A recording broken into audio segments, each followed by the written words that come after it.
Hola, ¿qué tal? Buenas noches a todos los que nos siguen en esta página de Morena Socialista. Mi nombre es Edgar López y pues el día de hoy vamos a continuar con nuestras charlas que hacemos todos los días martes a las 8 de la noche aquí en estas transmisiones en vivo. Y el día de hoy haremos una pequeña charla sobre pues, un personaje histórico y que pues adquiere mucha relevancia sobre todo en la historia de nuestro país y que fue alguien importante dentro de la Revolución Mexicana. Nos referimos a Emiliano Zapata. Hacerles el recordatorio pues de que nos puedan apoyar dándole like a estos videos, compartiéndolo, suscribiéndose al canal en YouTube también, a nuestras redes sociales también en X. Ahí también tenemos artículos y posts que pues hacemos regularmente y también tenemos nuestra página web morenasocialista.org.mx donde pues tratamos de hacer un análisis desde el punto de vista del marxismo, es decir, desde el materialismo histórico. Entonces, para el día de hoy, pues nuestra compañera Anaí nos va a hacer una pequeña introducción del tema para después poder hacer una ronda de participaciones. Pues sin más, le cedería la palabra a mi compañera Anaí. Adelante. Muchas gracias, Edgar. Muchas gracias, Gil.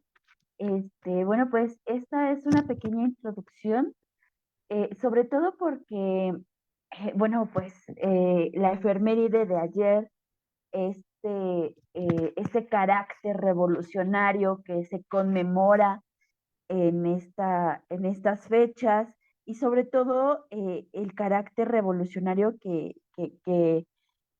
está plasmado en la historia mexicana, ¿no?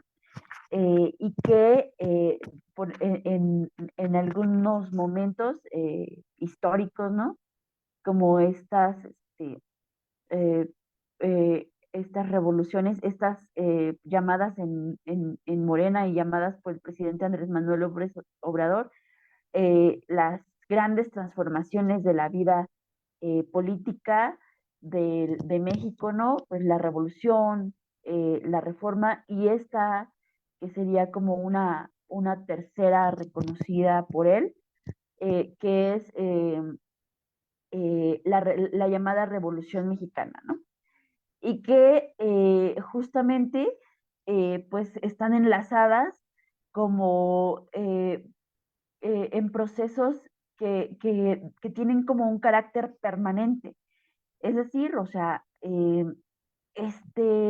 liberalismo que se está también, liberalismo político que se está marcando muchísimo desde el México independiente, ¿no? Desde aquel 1821 en que se firma la independencia, en que se están haciendo distintos acomodos de cómo se va a organizar este nuevo país que es México, pues se da este gran salto, ¿no? Y que es un salto político que tiene, ahora sí que tiene como el contraste pues además de que se funda en las ideologías también de la Revolución Francesa, para conectarla un poco con las charlas que hemos tenido anteriormente, se funda en las ideologías de la Revolución Francesa, pero también tiene cierto contexto de modernidad en sí mismo. Este liberalismo que caracteriza al México independiente o al México del siglo XIX, es un liberalismo que muy pocos países europeos van a tener, ¿no? Algunos países europeos siguen como muy anclados a la monarquía y justamente es en estas, ahora sí que en el México independiente, donde ya tiene otros alcances todo este liberalismo, ¿no?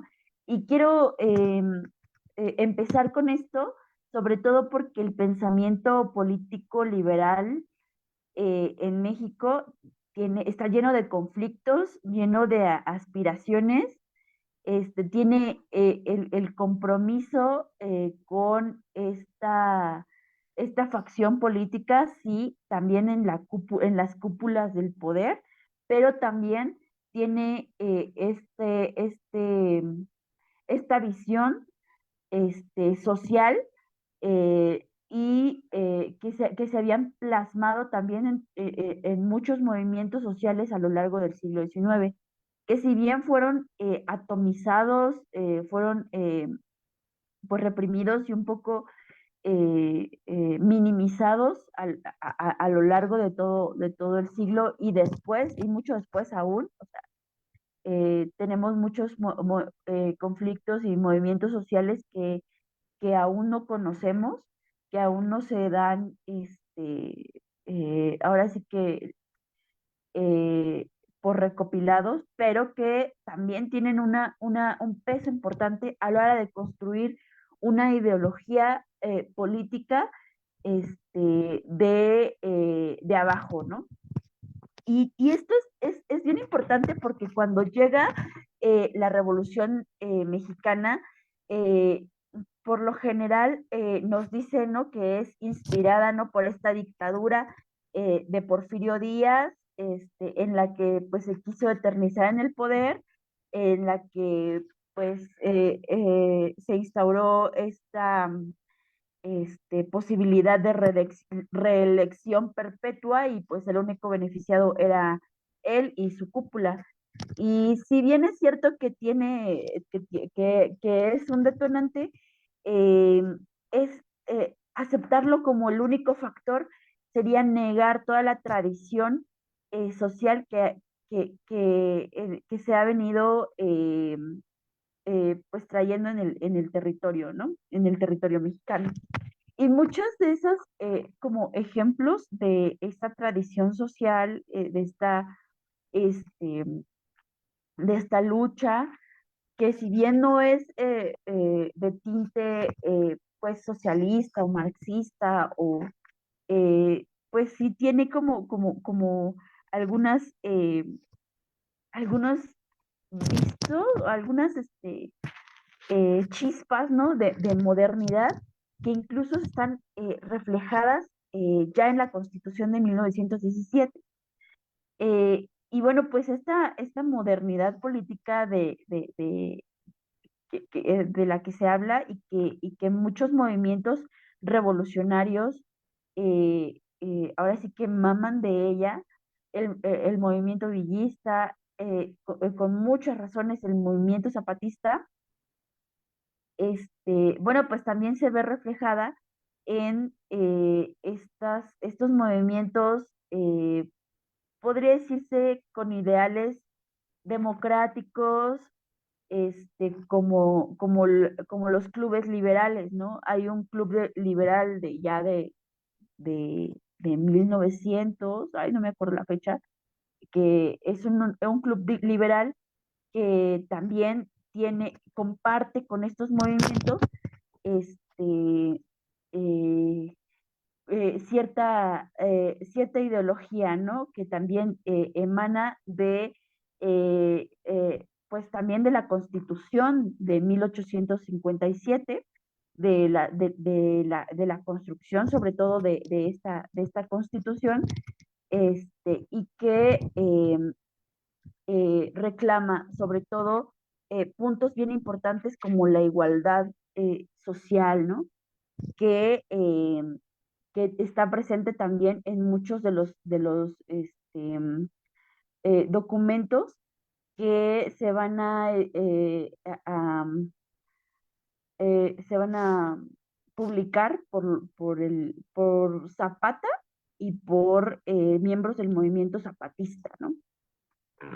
Y, y también hacer una crítica, ¿no? Bueno, o sea, si bien hay toda esta tradición de movimientos sociales, de movimientos democráticos, de movimientos liberales, entonces, cómo el liberalismo del siglo XIX abona a un movimiento como el zapatista, que además pues, pues no tiene, o sea, como que este cáliz de que, eh, pues de ser puramente, ahora sí como liberal o burgués o estar como un poco más hacia la democracia, ¿no? O sea, ser un poco más moderado, porque muchas de las, de los movimientos, como por ejemplo el maderista, se van a estos movimientos, a estas ideologías moderadas y es como el centro que aglutina muchísimos de las, pues sí, de los apoyos de casi todas las clases sociales, ¿no? En el maderismo confluyen muchas clases sociales, tanto hacendados como incluso como porfiristas, exporfiristas que se volvieron al maderismo, y clases sociales pues más bajas, ¿no? A las que se les prometía también una clase de justicia social y ahora sí que el restablecimiento de su propiedad, pues no comunal, sino la propiedad que les habían arrebatado estos hacendados, ¿no? Y que por eso las tierras que les habían arrebatado estos hacendados a la mala, cabe aclarar, ¿no? Y que por eso hay muchas de las de estas eh, de estos movimientos sociales, sobre todo también en Morelos, que al principio no estaban tan aglutinados en un solo movimiento como lo fue el zapatismo, este, pero tenían puntos en común, ¿no? Y había sido pues todo este despojo que los latifundistas habían ejercido sobre las propiedades de los indígenas. Y de ahí también salen esta situación de que no nada más es una lucha o una ideología que mama de el liberalismo, sino también es una lucha milenaria de los derechos de los indígenas y que también apelan al reconocimiento, sobre todo también de tierras de origen eh, mesoamericano, de origen prehispánico y sobre todo del reconocimiento de títulos de tierras que también hace Nueva España, ¿no? Más bien que hace el rey de España para Nueva España. Entonces, jalan toda esta ideología milenaria y intentan también hacer pues no un conglomerado porque en realidad en la lucha política ahora sí que lo que no buscaban es hacer como una teoría de lo que se quería o de lo que luchaban, ¿no? Ellos luchaban por cosas también, la temática era muy práctica, ¿no? Pero también la reflexión y el derecho que ellos reclamaban, pues sí, o sea, se tenía que rastrear mucho más anteriormente, ¿no? Muchas veces encontramos en la literatura eh, revolucionaria, ¿no? En la historiografía, justamente que dicen o tratan de minimizar el movimiento de Zapata, diciendo, bueno, es de que si les hubieran dado tierras en Anenecuilco, ¿no? Pues al instante se hubiera acabado el zapatismo, ¿no? Y creo que tanto John Womack como Adolfo Gili, eh, eh, algunos otros historiadores, han dado en el clavo que no es como que esa tesis no es tan pertinente, ¿no? O sea, claro que haciendo como unos movimientos agrarios, restableciendo las tierras, pues claro que se iban a tener contentas a mucha gente, pero el zapatismo era mucho más que eso. eh, sí tenía un contenido bastante especial, ¿no? O sea, no eran, pues, ahora sí que, o lo duro no era la teoría, pero sí estaba respaldado por muchas personas que fueron también intelectuales de la época, ¿no? Hay un testimonio de Francisco J. Mújica, en donde, bueno, y lo digo porque también tenemos la charla de Francisco J. Mújica, en donde él cuenta cómo estando en Morelos y en algunas comunas de Morelos, en donde se estaban ya dando pues este tipo de organización comunal, él fue aprendiendo en su visita con Zapata y intentó instaurarlo en la región maya cuando tuvo más oportunidad, ¿no? Este, ay, se me fue. Eh, no es de Francisco J. Mujica, ay, se me olvidó el nombre, es el maya. Felipe Carrillo Puerto, perdón. Carrillo. Perdónenme, no, estaba pensando en J. Mujica ay, perdón. Todo el testimonio es de Felipe Carrillo Puerto, nada más que no encontraba el nombre. Bueno, entonces, él cuando tuvo oportunidad, reconoce estos aprendizajes de la región de los zapatistas. eh, no tiene tanto acercamiento con el mismo Zapata, pero sí convive y sí tiene esta visión de cómo se organizan las comunidades en Morelos.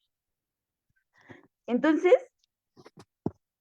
tenemos este aprendizaje que además, ya en el gobierno de este em, Carrillo Puerto, eh, se combina también ya con un poco más de teoría y práctica, ahora sí, socialista, ¿no?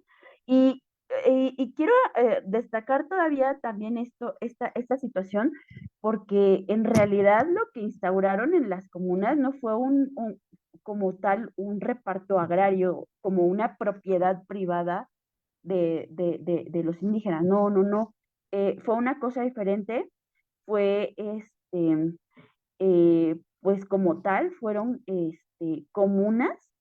Y hay otro autor que se llama Bruno Boster, que relata un poco de cómo este tipo de organización también es una organización milenaria y que viene directamente del Calpulli, ¿no? De este Calpulli que ha sido mal traducido y que esta forma de organización pues eh, tiene muchísimo más que ver con la organización comunal que con la definición y la traducción que se le ha dado actualmente, ¿no? Que es como una organización como familiar, pues, y de propiedad también como más familiar y que tiene un poco más de jerarquías en su interior. Entonces, bueno, Bruno Bolsters hace esta radiografía de lo que fue el Calpulli, de lo que fueron también las organizaciones este, eh, indígenas antes de la llegada de los españoles, pero también cómo se rescataban y se organizaban todos este tipo de organizaciones también durante lo que fue Nueva España y pervivieron en muchos territorios durante el siglo XIX. Entonces, eh, y que además, o sea, esta situación de las comunas fueron directamente atacadas por los gobiernos, aunque no fueron, ¿cómo se llama? Eliminadas, porque era la principal forma de manutención de los indígenas, de la mano de obra, ahora sí que importante para sostener toda la economía, ¿no? Por eso no fueron atacadas. O sea, de otro modo, pues sí, con todo el tipo de explotación que se ve, que tenían, eh, pues la población de trabajadores hubiera mermado, ¿no?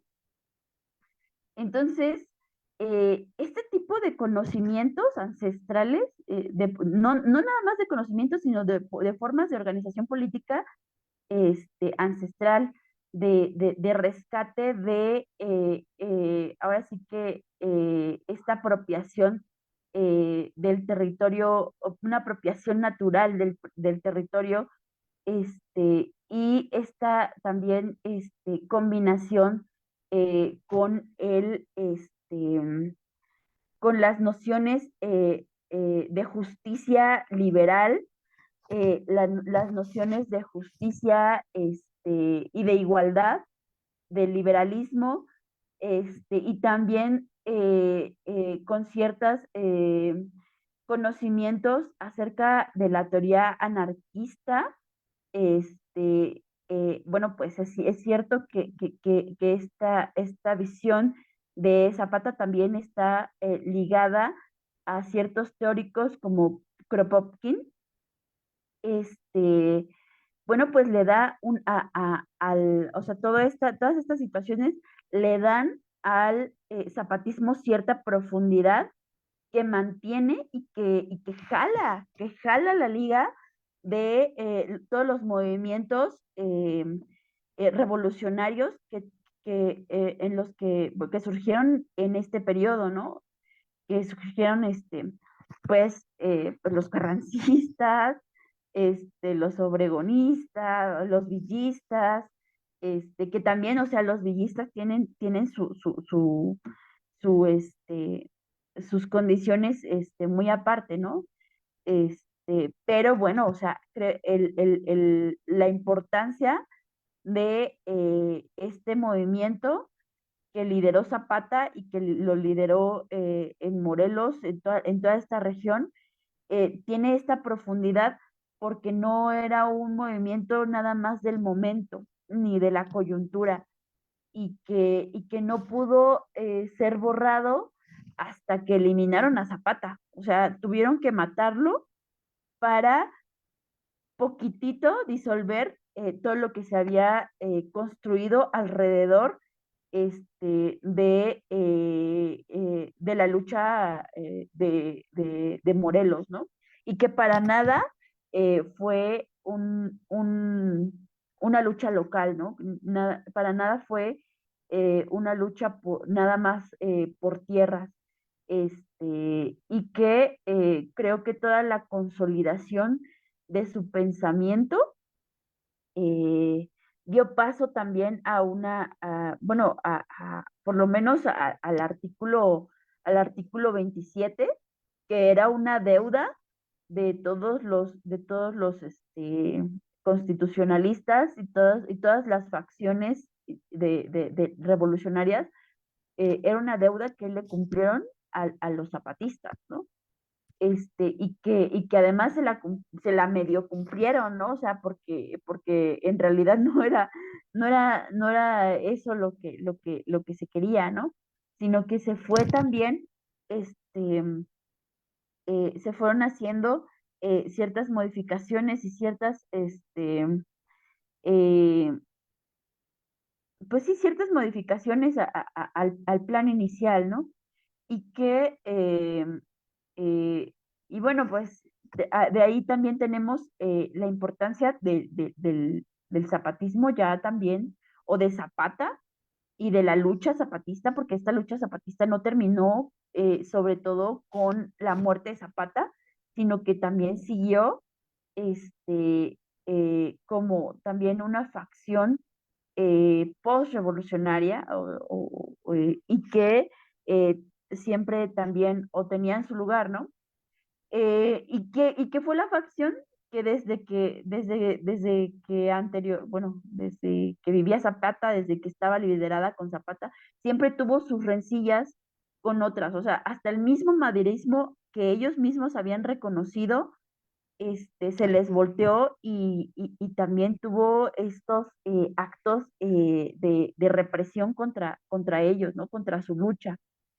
Y también lo vemos porque muchas facciones, eh, pues lo que menos querían era, pues ni repartir tierra, ¿no?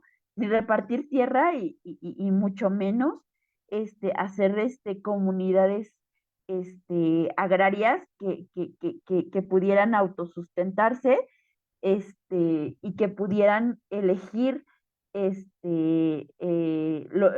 los productos, el rumbo de su organización, de su economía, qué producir, cuándo producirlo, y para qué producirlo. Y son cosas que en la organización morelense, en la organización regional, pues se pudieron hacer bajo los términos de una lucha permanente, ¿no?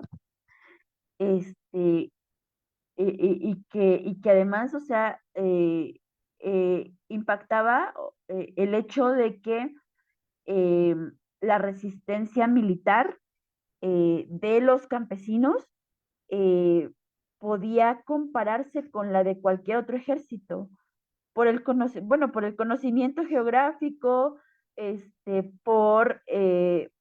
ahora sí que tener distintas modalidades de ataque, etcétera, ¿no?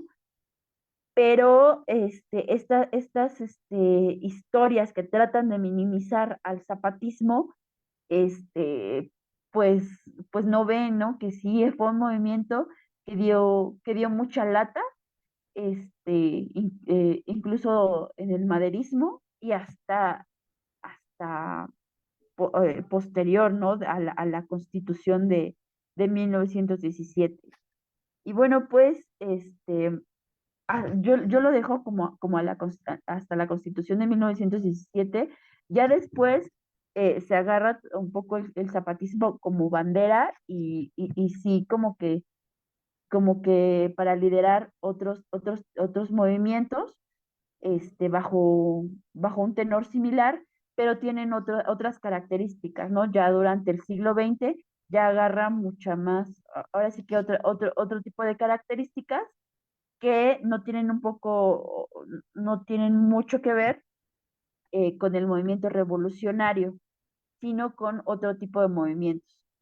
Entonces, yo aquí la dejo, y bueno, pues creo que eh, aquí podemos también charlar de la figura, tanto de la figura de Zapata como la figura del zapatismo, y el contenido más específico de eh, eh, el pensamiento zapatista, ¿no? O sea, que el pensamiento zapatista, que no nada más se condensa en la revolución de Ayutla, en el plan de Ayutla, perdón, en el plan de Ayutla, sino que además tienen muchísimos más documentos, este, que se concentran también no solamente en la propiedad de la tierra, explicar qué es esto de las organizaciones indígenas, sino también en la diferencia de la explotación de los recursos naturales, ¿no? Sobre todo personas extranjeras que estaban este, teniendo este impacto, ¿no? eh, y que muchos de esos documentos, ojalá ahorita pueda condensar uno para darles un ejemplo, pero siguen siendo muy vigentes. Esos documentos siguen siendo muy vigentes. Evidentemente es otro contexto, este, y que podríamos, ahora sí que alrededor de esos documentos, también dar como una charla, pero espérame un minuto, voy a buscar uno como ejemplo y regreso. Mientras, no sé si quieren empezar la charla. Pues sí, si quieres, gracias compañera Anaí, pues entonces vamos a ir abriendo a ver una ronda de participaciones, pues para comentar sobre todo esto, ¿no? De Zapata, la Revolución Mexicana y en general, no sé si Gil quiera, participar. Sí, sí, de hecho, sí. Sí, gracias. Bueno, a lo mejor nada más, un par de cuestiones interesantes del zapatismo. Digo, hay un montón de cosas, ¿no? Pero en principio, el carácter clasista de la guerra que libró el zapatismo en Morelos, pues fue como muy patente, ¿no? O sea, el hecho de que el movimiento estuviera tan separado de las expectativas que tenían, por ejemplo, los grupos de derecha de la revolución, o sea, por ejemplo, el maderismo, ¿no? O sea, grupos, digamos, que dentro de la revolución representaban en realidad intereses de derecha, ¿no? Intereses burgueses. En cambio, y eso se materializó en una radicalización del conflicto, ¿no? El conflicto entre las facciones revolucionarias.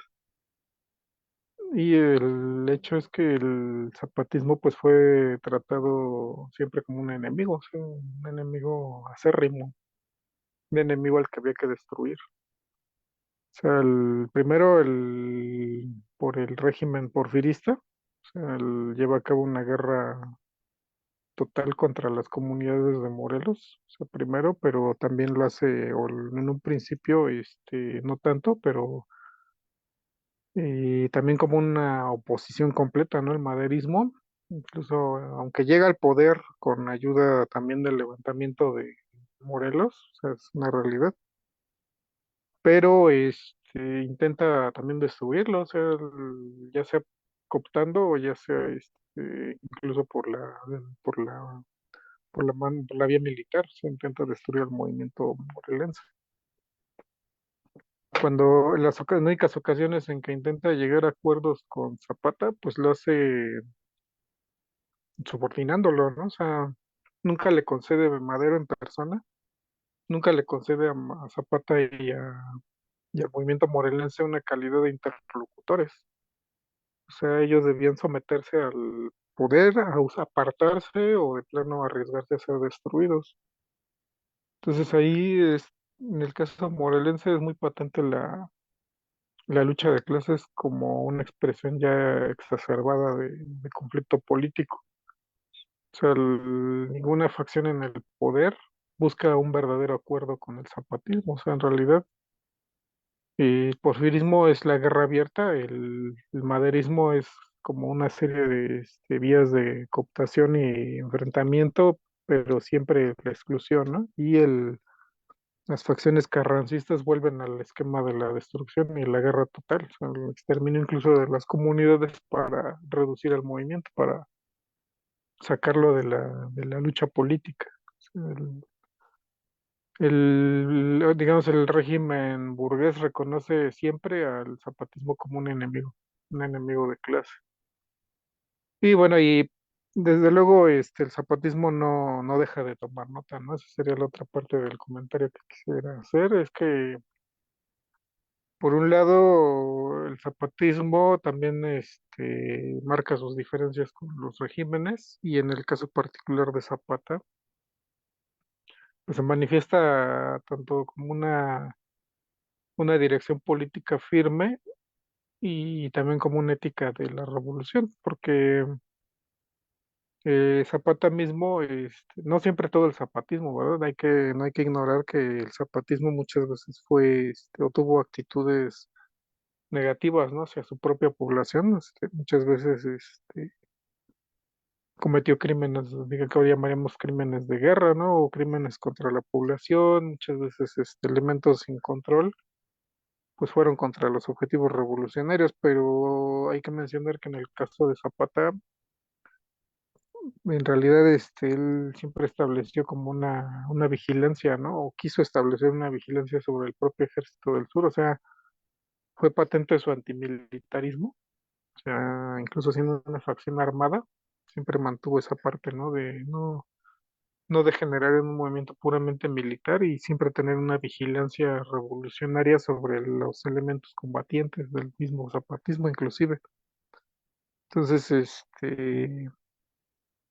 ese afán de mantener una facción militar ordenada y responsable ante la población civil, pues fue patente a lo largo de toda la guerra, incluso en los peores momentos. Entonces, ese rasgo también hay que mencionarlo, ¿no? O sea, como el zapatismo también asumió la lucha de clases, en su extensión, ¿no? O sea, de alguna manera, pues sí, y en ese medio de esas dificultades siempre estuvo presente quiénes eran los enemigos de clase, la negativa a acuerdos que sacrificaran los objetivos estratégicos y la exploración, ¿no? De las tácticas revolucionarias, manteniendo esa ética en medio de la guerra y en medio de una guerra que no fue nada parecido a un paseo, ¿no? En el caso morelense estamos hablando que se llegó al genocidio contra las poblaciones, que incluso las fuerzas zapatistas pues muchas veces fueron desarraigadas y obligadas a refugiarse en otros territorios porque la destrucción de vidas y medios pues, alcanzó altos niveles, ¿no? Ahí suenan los ecos, ¿no? De la Comuna de París, el exterminio de los obreros revolucionarios, de las fracciones revolucionarias en muchos sitios que se va a ver a lo largo del siglo XX. Eso, se experimentó en el caso de Morelos, quizá como en ningún otro lado de México. Entonces eso también, pues es un rasgo característico de la lucha de Zapata mismo de del Ejército Libertador del Sur y en general del zapatismo en el centro sur de México. Pero bueno, les lo dejaría por el momento en mi comentario. Gracias. Muy bien, Gil. Pues entonces, seguimos con con las participaciones. Aquí, pues yo me gustaría, comentar. Ahorita, si quieren, regresamos con Anaí. A mí me gustaría comentar la cuestión de cómo vemos los marxistas, ¿no? Precisamente este tipo de movimientos, porque ya explicamos que la historia burguesa, ¿no? Nos hace creer que todo es en torno a personajes, pero trata de ocultarnos las causas materiales que mueven a estos personajes y la fuerza que los acompaña. O sea, finalmente hay fuerzas materiales que respaldan las posiciones políticas. Por ejemplo, en el caso de Zapata, pues representaba claramente a un sector social que era la parte del campesinado o de los campesinos. Entonces, aquí pues nosotros nos interesa hacer precisamente este tipo de análisis partiendo de la base material. Nosotros entendemos que, por ejemplo, en una revolución, pues ya entran las clases sociales en un enfrentamiento directo. Normalmente es un enfrentamiento velado o disimulado todo el tiempo, pero aquí ya es un enfrentamiento directo. ¿Qué ocurría, por ejemplo, con el porfirismo, como se dice?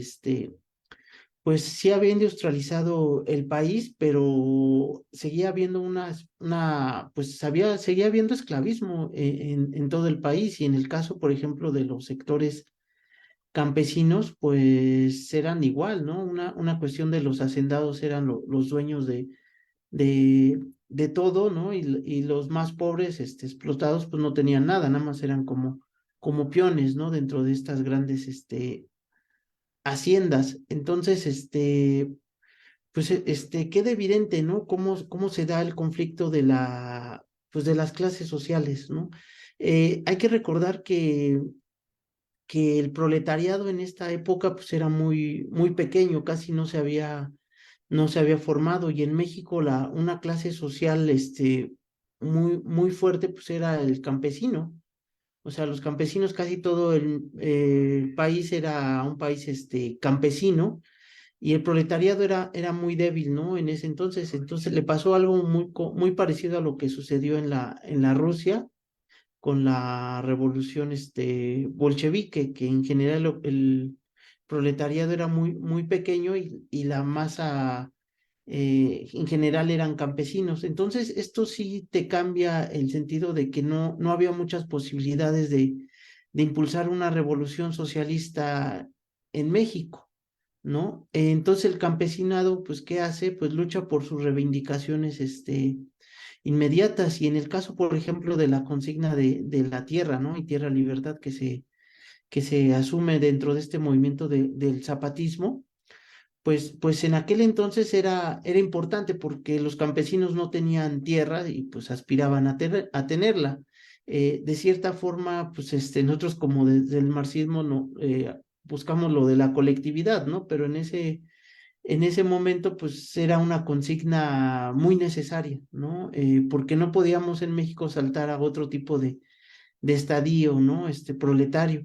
En aquel momento era una consigna que se tenía que dar, y como lo dice Gil, ¿no? O sea, el zapatismo no encajaba dentro del porfirismo, ¿no? Porque pues el carácter del porfirismo era el carácter de clase del capitalismo. Cuando llega Madero, pues igual el carácter de clase del Estado era impulsar el capitalismo, no la parte de los campesinos, ¿no? O sus reivindicaciones. Entonces, pues el zapatismo siempre fue, hay una piedra en el zapato para el carácter de clase del capitalismo. Luego viene pues esta época como termidoriana, ¿no? De Carranza, donde pues ya de plano busca aniquilar cualquier tipo de insurrección o apaciguarlas, ¿no? Y meternos ya en una dinámica del Estado capitalista a la fuerza. Entonces ahí fue cuando pues ya de plano tuvieron que pues llegar, ¿no? Al extremo de pues de matar a Emiliano Zapata, porque para ellos era una manera ya pues sí, no calmar todo el movimiento, pero sí darle un golpe bastante duro, ¿no? Y se metiera en la dinámica capitalista. Entonces, yo creo que aquí nos muestra, ¿no? El carácter de clase del Estado capitalista que pues no puedes confiarte nunca de él. O sea, por ejemplo, en el caso de Madero y su relación con Zapata, si bien es cierto, a lo mejor Madero no se dio, ¿no? En muchas cuestiones de las tierras, pues tampoco lo mandó a asesinar, ¿no? Pero finalmente el carácter de clase del capitalismo, pues no le iba a dar, ¿no? Para solventar, ¿no? Las necesidades o las demandas de los zapatistas. Y en el caso, pues ya en los gobiernos que vinieron a posteriores a Madero, pues de plano, ¿no? Se fueron a destrozar, ¿no? El movimiento zapatista. Entonces, pues yo lo dejaré ahí por si vamos regresando con Anaí, a ver si ya encontró ahí sus citas.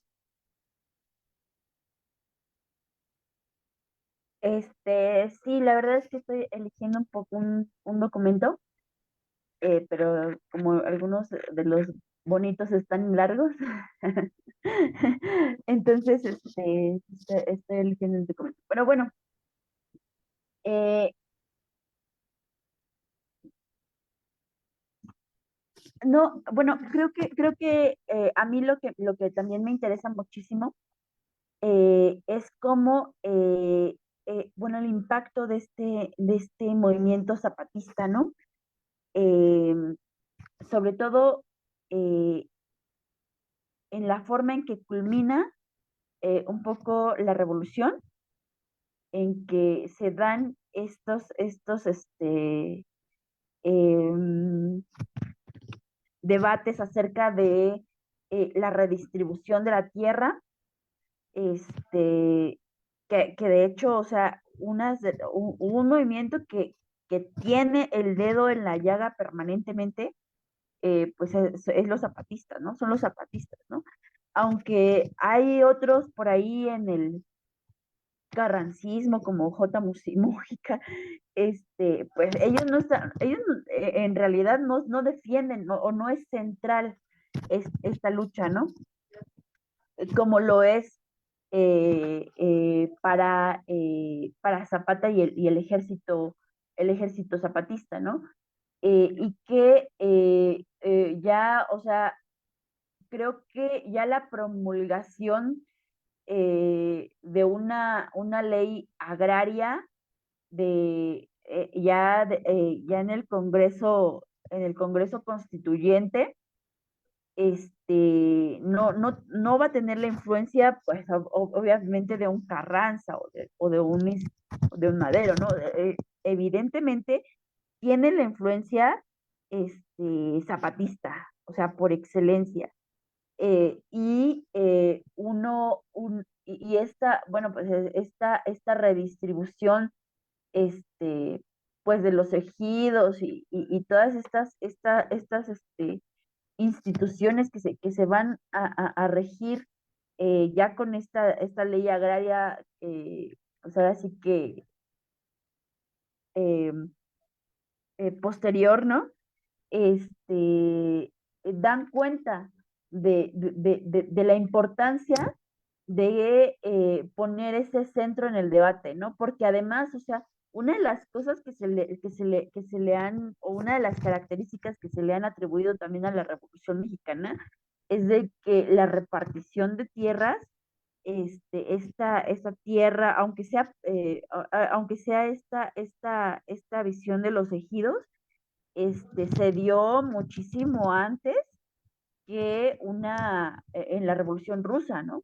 O sea, si hacemos el paralelismo con otros procesos mundiales, eh, eh, ¿qué clase de modernidad había en el pensamiento zapatista para influenciar tales movimientos, tales reformas, ¿no? Estas transformaciones, estas grandes transformaciones este, de no nada más, o sea, es de que si se hubiera quedado en el maderismo, a lo mejor nada más cambian las personas que dirigen el país, ¿no? Cambian de puestos, ¿no? ¿Cómo se va a profundizar? ¿Cómo se va a llegar a una verdadera revolución si no hubiera existido el zapatismo, ¿no? Que siempre estuvo ahora sí que con el dedo en la llaga y influenciando a otros pensadores importantes. Ahora sí meto correctamente a Francisco J. Mújica, ¿no? Que fue de los constitucionalistas que defendió el artículo 27, ¿no? De la propiedad de la nación, cómo se llega a este tipo de pensamiento de la propiedad de la nación, de la defensa de los recursos naturales, ya en la constituyente, sin el zapatismo, ¿no? O sea, creo que esta profundidad que toma el movimiento es revolucionario justamente porque en el zapatismo se le da esa profundidad, se pone en cuestión incluso la propiedad más natural, ¿no? Que es la propiedad de la tierra, la propiedad que da el sustento y que da la vida en pues a los seres humanos, ¿no? O sea, en general, y que son este pueblo, bueno, esta aglomeración regional, ¿no? De pueblos preeminentemente indígenas, los que están poniendo este tipo de pensamientos modernos en la nueva constitución, adelantándose en mucho a otros movimientos sociales que ya estaban mucho más avanzados en el socialismo, o sea, en el movimiento socialista, en el movimiento, o en el pensamiento marxista. Entonces, y bueno, o sea, una de las cosas que también están, ahora sí que haciéndose, no es que estén en pugna, ¿no? Es de que también el contexto como que jala muchísimo hacia estas cuestiones. Pero sí, bueno, sí lo jala muchísimo a estas cuestiones, porque incluso la Iglesia Católica tiene ideológicamente, propone su Rerum Novarum, ¿no? Su encíclica para tratar de disuadir todos estos pasos hacia el socialismo, hacia el comunismo, ¿no? Que estaban, ahora sí que era el total peligro, este, y que, y que surja un movimiento con estas características, que no tiene nada que ver con un Marx, ¿no? Pero que sí tiene mucho que ver con la organización milenaria de estos pueblos americanos que fueron colonizados, ¿no? Y que se les destruyó gran parte de su tradición, que después empata después con el socialismo, pero ahora sí que ya es algo muy posterior, ¿no? Y hay un empate teórico, pues no natural, ¿no? Pero sí como que muy, eh, o sea, que tienen como lugares comunes a los que llegan, aun cuando no hay como un sustento teórico de todo eso.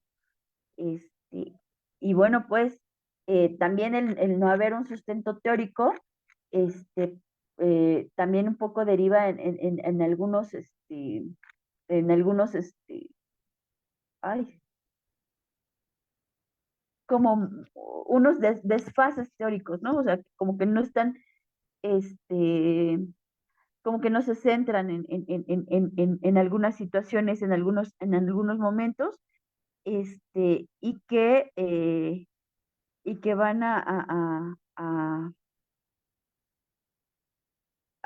ser un poco más pragmáticos en la negociación con otras facciones. Pero bueno, o sea, eh, eso no le quita em, ningún mérito al movimiento, ¿no? Creo que si rescatamos algo de la profundidad de los de los zapatistas, del mismo Zapata, pues es que o sea, la profundidad de la Revolución Mexicana fue dada por una lucha de clases, por esta facción que estaba compuesta por campesinos, por peones, eh, por aparceros, por indígenas, y que pues ellos fueron los artífices de esta profundidad, y una de los legados más importantes pues fue esta situación de la reforma agraria. Y bueno, pues ahí estoy buscando un texto que leer para poner el ejemplo sobre esto, pero no lo encuentro. Esperen un ratito. Sí, pues si quieren, mientras, no sé si Gil quiera ir, alguna opinión en lo que Anaí encuentra alguna cita.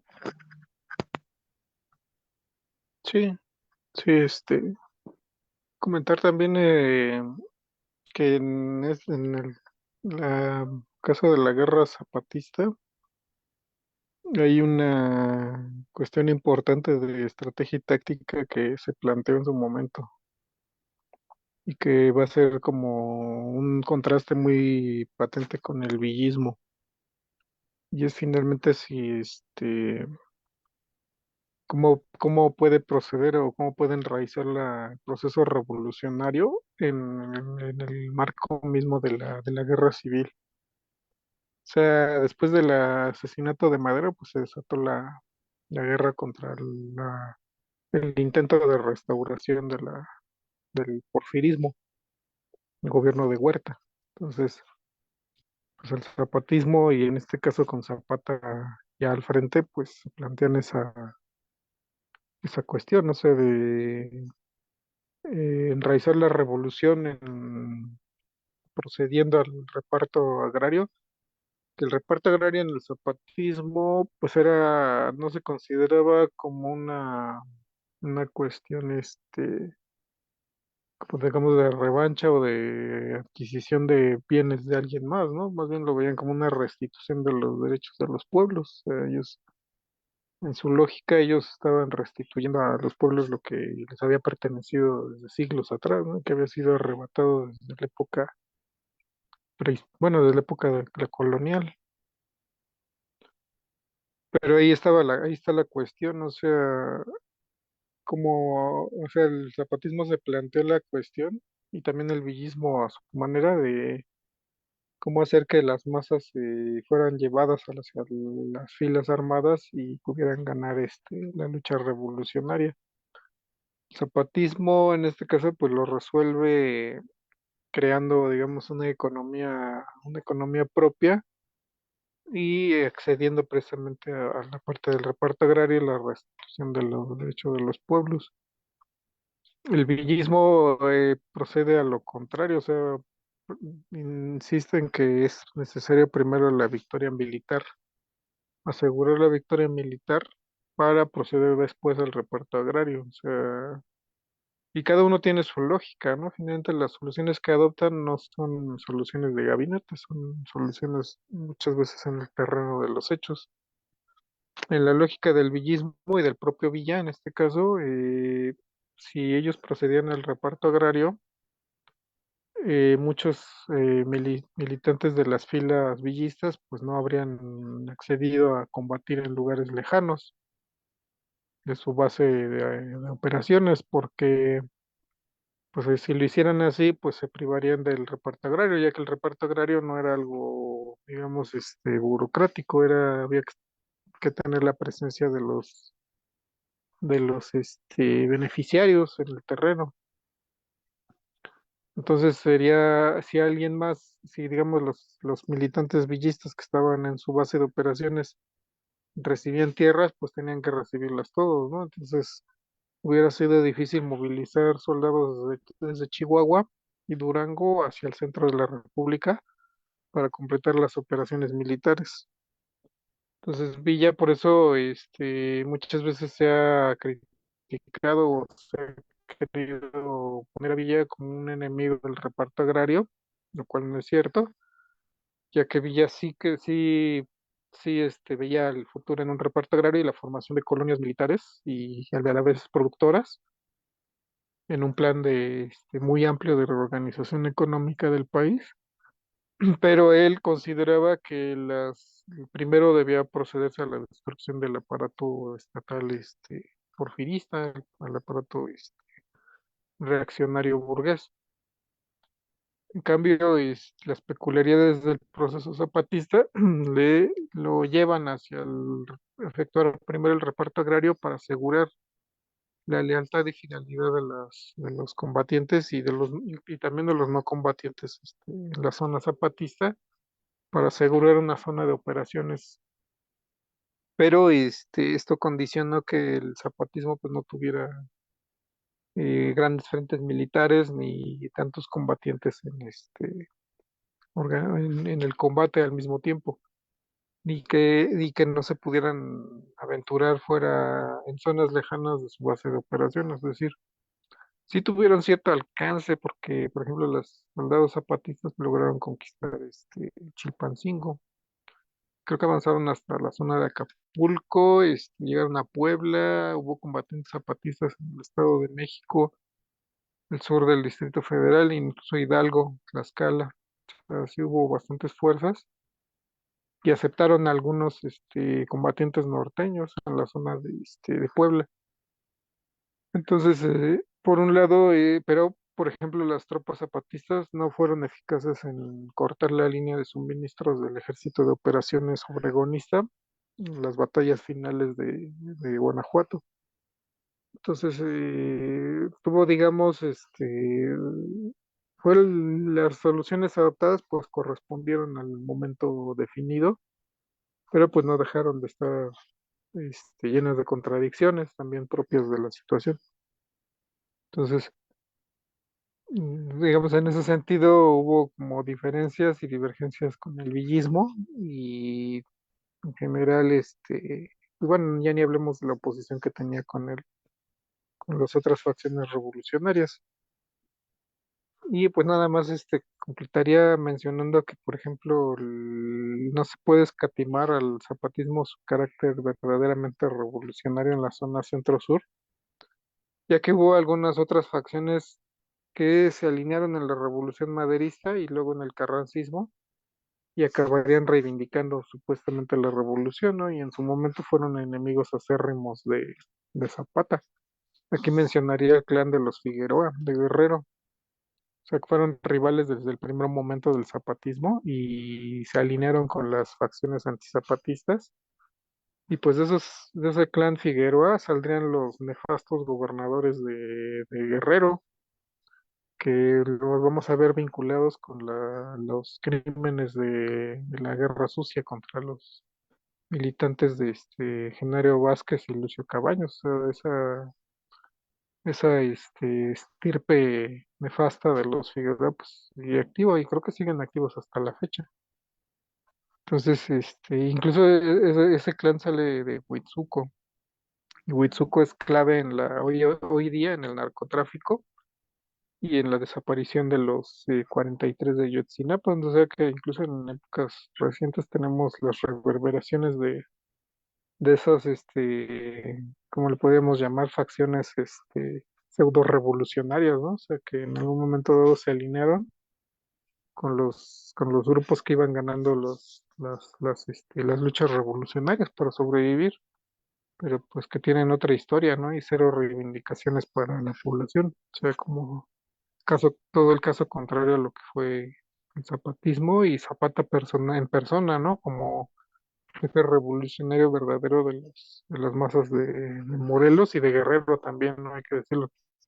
Él no solo fue jefe revolucionario en el territorio de Morelos, sino también en Guerrero, en Puebla, en Tlaxcala, el Estado de México y en el Distrito Federal, incluso con ligas hasta la zona de Hidalgo.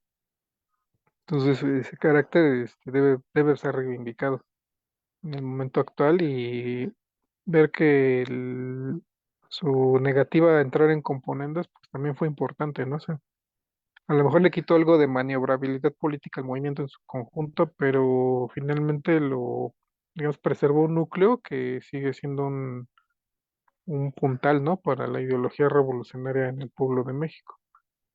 Entonces, ya después, cuando él es asesinado, digo, su asesinato, pues detonó muchas cosas, ¿no?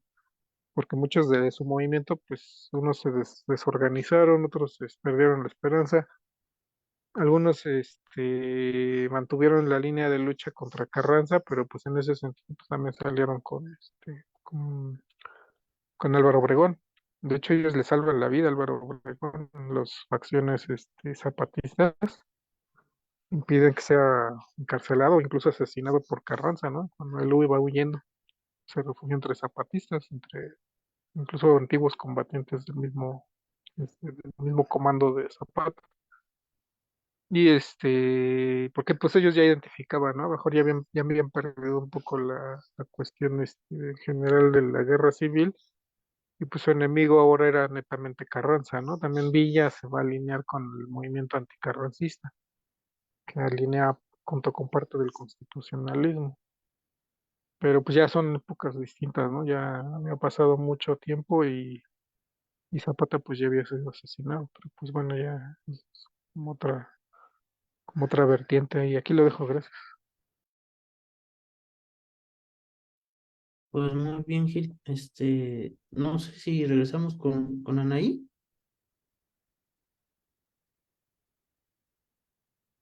Sí, sí, gracias. Bueno, pues tengo unos como dos citas, pero algunos están muy largas. Bueno, está bien. Las voy a hacer pequeñas. Este es de una petición a un gobierno maderista de Morelos de que se les restituyan las tierras. Desde tiempo inmemorial y época de la dominación española poseemos con títulos perfectamente autorizados terrenos, montes y aguas que constituyen los elementos necesarios de que subsistimos. Pero hace 6 años, 7 meses, que comenzó la explotación por los propietarios de la hacienda de Temixco, que habiendo sido despojados de una parte de dichos montes por la mencionada hacienda, apoyados y autorizados por el gobierno del estado, quien por la fuerza de las armas nos obligaron a impedir el reclamo de dicho despojo, comenzando por esta razón los hacendados a proceder a la explotación de la parte de monte despojada, verificando una tala inmoderada sin permiso ni consentimiento de los vecinos de este pueblo, quienes no han autorizado jamás contrato de compraventa ni arrendamiento para que dichos explotadores pudieran hacer uso de los productos del monte y los terrenos que desde hace 3 años han ocupado para labores del campo. Como ha llegado la época de que felizmente se derrocó el gobierno tirano que apoyó a tantas arbitrariedades y que hemos comenzado a protegernos bajo el amparo de un nuevo gobierno demócrata y libertador, entre paréntesis se refiere al gobierno maderista, levantamos hoy nuestra humilde voz para reclamar nuestros derechos arrebatados en la época porfiriana.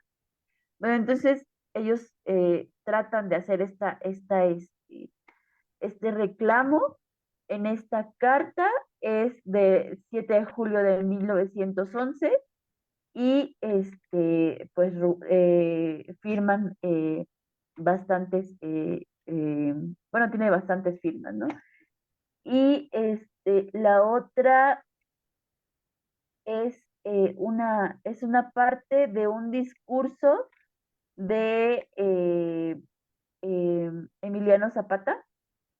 eh, está larguísimo, pero es ya después de que rompen con el maderismo. Ya, ya pues dicen que, pues sí, al momento de que desconocen el plan de San Luis, pues ellos ya, o sea, no hay otra liga ahora sí que con el maderismo, y ahora sí que ya los nombran como eh, directamente, ay, ¿cómo se dice cuando alguien se vuelve contra otra persona? Traidores. ¿Cómo? ¿Traidores? Ándale, como traidores. Perdón, se me están olvidando ya las palabras. Es el cansancio de la semana. Y apenas es martes. Dice, la nación mexicana es demasiado rica. Su riqueza, aunque virgen, es decir, todavía no explotada, consiste en la agricultura y la minería. Pero esa riqueza, ese caudal de oro inagotable, perteneciendo a más de 15 millones de habitantes, se halla en manos de unos cuantos miles de capitalistas, y de ellos una gran parte no son mexicanos. Por un refinado y desastroso egoísmo, el hacendado, el terrateniente y el minero explotan una pequeña parte de la tierra, del monte y de la venta, aprovechándose ellos de sus cuantiosos productos y conservando la mayor parte de sus propiedades enteramente vírgenes, mientras un cuadro indescriptible de miseria tiene lugar en toda la República. Es más, el burgués, no conforme con poseer grandes tesoros de los que nadie participa en su insaciable avaricia, roba el producto de su trabajo al obrero y al peón, despoja al indio de su pequeña propiedad y, no satisfecho aún, lo insulta, lo golpea, haciendo alarde del apoyo que le prestan los tribunales, porque el juez, única esperanza del débil, hállase también al servicio del canalla. Y ese desequilibrio económico, ese desquiciamiento social, esa violación flagrante de las leyes naturales y de las atribuciones humanas es sostenida y proclamada por el gobierno, que a su vez sostiene y proclama pasando sobre su propia dignidad la soldadera execrable. El capitalista, el soldado y el gobernante habían vivido tranquilos sin ser molestados, ni en sus privilegios ni en sus propiedades, a costa del sacrificio de un pueblo esclavo y analfabeto, sin patrimonio y sin porvenir, que estaba condenado a trabajar sin descanso y a morirse de hambre y agotamiento, puesto que, gastando todas sus energías en producir tesoros incalculables, no le era dado contar ni con lo indispensable siquiera para satisfacer sus necesidades más perentorias. Semejante organización económica, tal sistema administrativo que venía a ser un asesinato en masa para el pueblo, un suicidio colectivo de la nación y un insulto, una vergüenza para los hombres honrados y conscientes, no pudieron prolongarse más tiempo y surgió la revolución engendrada como todo movimiento de las colectividades por la necesidad. Aquí tuvo su origen el Plan de Ayala. Antes de ocupar don Francisco I. Madero la presidencia de la República, mejor dicho, a raíz de los tratados de Ciudad Juárez, se creyó una posible rehabilitación del débil ante el fuerte. Se esperó la resolución de los problemas pendientes y la abolición del privilegio y del monopolio, sin tener en cuenta que aquel hombre iba a cimentar su gobierno en el mismo sistema vicioso y con los mismos elementos corrompidos con que el caudillo de Tuxtepec durante más de 6 lustros extorsionó a la nación. Aquello era un absurdo, una aberración, y sin embargo se esperó porque se confiaba en la buena fe del que había vencido al dictador. El desastre, la decepción, no se hicieron esperar. Los luchadores se convencieron entonces de que era posible salvar su obra. No era posible salvar su obra ni asegurar la conquista dentro de esa organización morbosa y apolillada que necesariamente había de tener una crisis antes de derrumbarse definitivamente. Bueno, ya después hay un largo discurso también sobre eh, Huerta, este, y bueno, hago el paréntesis y vuelvo un poco a la cita. Uy. Mexicanos, si esta situación anómala se prolonga, si la paz siendo una aspiración nacional tarda en volver a nuestro suelo y a nuestros hogares, nuestra será la culpa y no de nadie. Unámonos en un esfuerzo titánico y definitivo contra el enemigo de todos. Juntemos nuestros elementos, nuestra energía y nuestras voluntades y opongámoslo cual una barricada formidable a nuestros verdugos. Contestemos dignamente, enérgicamente ese latigazo insultante que Huerta ha lanzado sobre nuestras cabezas. Rechacemos esa carcajada burlesca y despectiva que el poderoso arroja desde los suntuosos recintos donde pasea su encono y su soberbia, donde nosotros los desheredados que morimos de hambre en el arroyo. No es preciso que todos luchemos en el campo de batalla. No es necesario que todos aportemos un contingente de sangre a la contienda. No es fuerza que todos hagamos sacrificios iguales en la revolución. Lo indispensable es que todos irgamos resueltos a defender el interés común y a rescatar la parte de la soberanía que nos fue arrebatada. Y bueno, pues ahí un poco ya es llamada a la conciencia y a la unidad tan importante en esta, entre también pues las facciones que se estaban conformando y consolidando en una posición política en cuanto a los hechos que, que, bueno, pues si bien el maderismo había sido ahora sí que eliminado por Huerta, pues también ellos tenían ahora sí que es una declaración de estar en pie de lucha, ¿no?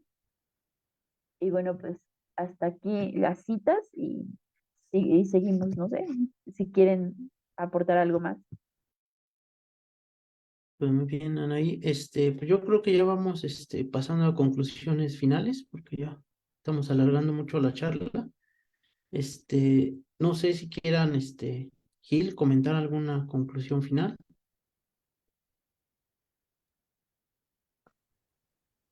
No, solamente mencionar, ¿no? Que finalmente el zapatismo ha sido hasta cierto punto recuperado para la historia realmente, porque pues estuvo pues aplastado por la ideología del PRI, ¿no? Y a veces reivindicado, a veces usado para mil y un cosas, menos para alentar, ¿no? A la población a reconocer sus propios intereses, y pues es, ahora sí que es un elemento fundamental de la lucha ideológica en el México contemporáneo. Esto no se puede dejar, ¿no? Al margen la cuestión del zapatismo y la figura de Zapata, o sea, para la lucha de clases actual. Nada más de eso. Gracias. Gracias. Muy bien, Gil. A mí sí me gustaría comentar algo al final, sobre todo por la cuestión actual.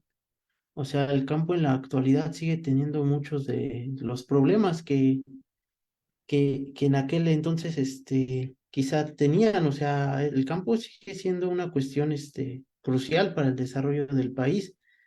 Y en aquel entonces, pues a lo mejor la consigna de buscar las tierras, pues era algo que podía solventar, ¿no? La solución de cierta forma del campo.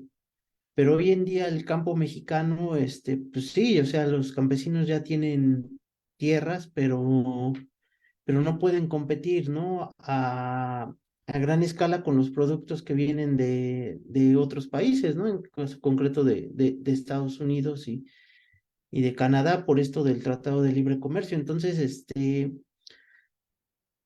se hace muy necesario aprender, ¿no? De cómo se da esta lucha del campo en México y es muy necesario ver para el futuro de qué rumbo podría tomar esta lucha del campesinado mexicano, porque en aquel entonces, en la Revolución Mexicana, el proletariado era muy pequeño, ¿no? No podía hacerlo, pero hoy en día el proletariado mexicano es bastante grande, o sea, bastante numeroso. Y en el caso de los campesinos, pues incluso cada vez han hecho menos, ¿no? Hoy en día son trabajadores jornalistas, casi, casi. Entonces se han acercado más a la clase social del proletario, ¿no? Se han ido proletarizando. Entonces, la siguiente transformación o movimiento que salga, ¿no? De un movimiento, por ejemplo, socialista, tendría que poner sobre la mesa la cuestión del campo, o sea, como una cuestión prioritaria y hacerlo de manera colectiva, porque no hay otra forma, ¿no? O sea, de manera individual no se puede competir contra las grandes empresas sí, las grandes empresas multinacionales.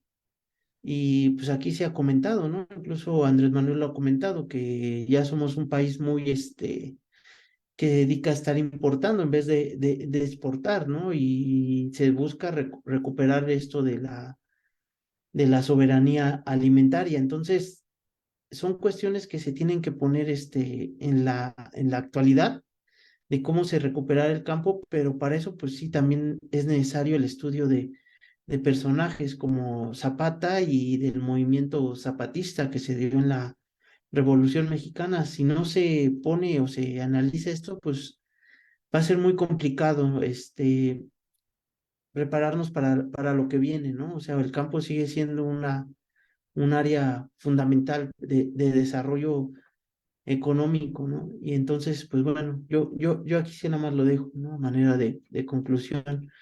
Pues no sé si Anaí también quisiera ya algún comentario final, una Ya me duele conclusión. la garganta, pero sí, sí quería decir otra cosa.